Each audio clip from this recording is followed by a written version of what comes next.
Ndị be anyị ekenekwa m elotu anyị mere taa. Achọrọ m ikwu okwu maka ihe ndị ọbara mgbali elu na-emebisi n'ahụ mmadụ. Na vidio m mere mbụ, ekwuru m ihe wu blood pressure. Otu mmadụ ga-esi mara na o nwere blood pressure.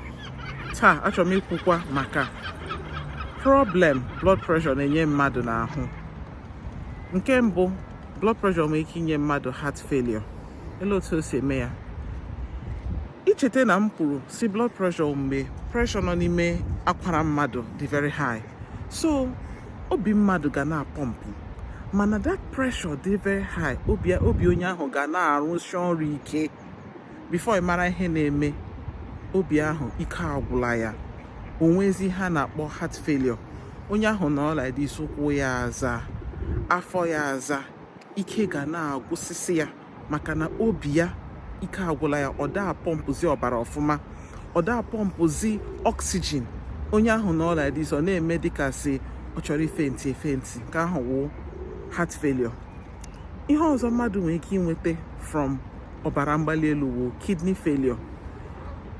The same way, pressure dị very high. Akwara ndị ahụ nọ n'ime kidney mmadụ ga-anọ ebido gbawashịa.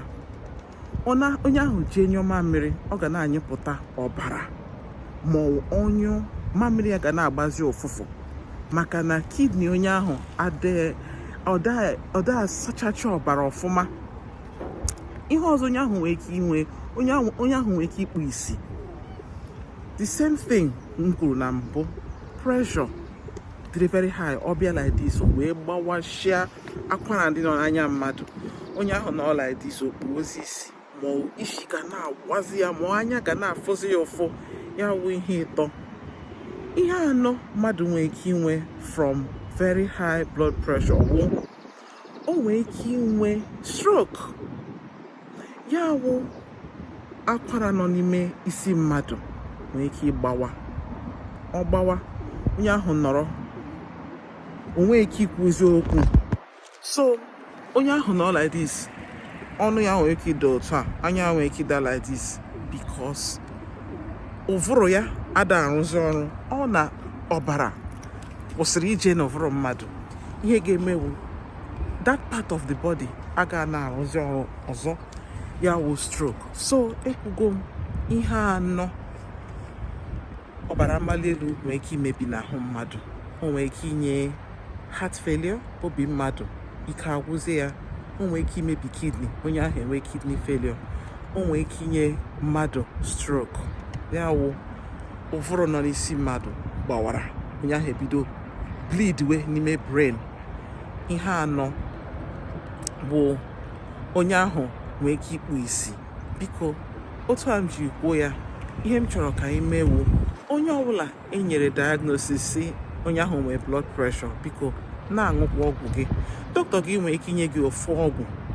O nwere ike isi gị mebi ịgacha ihe dịka ọnwa 6, ịbịaghachi echekwa ya ọzọ. Ọ na ọgwụ ahụ ada work, maybe enye gị the first one, a ga-asị gị ka ịbịaghachi ihe dịka 4 weeks, ya wụ 1 month. Ịbịaghachi echeke ọ nọ that ọgwụ ada arụ ọrụ, o wedatabe blood pressure gị, enwere ike inye gị ọgwụ ọzọ. Ị ga-ahụ ndị ga-aṅụ ihe dịka ọgwụ 2 ma ọgwụ 3. Biko na-aṅụkwa ya otu ahụ dọkịta gị si gwa gị ka ị ṅụọ ya. Dọkịta gị ga na-eziga gị for testing, ka a na-echeki kidney, a na-echekwa blood sugar, a na-echekwa, enwere ike na-eme heart tracing, a na-akpọ ya ECG. Ị na-monitor blood pressure ka adịrị sure that the blood pressure enweghị ihe ọ na-emebi n'ahụ. O enwe ajụjụ ọbụla anyị chọrọ ịjụ, biko detuo ya na description box ka anyị kwuru na-aga. Jisie n'ike ndị be anyị.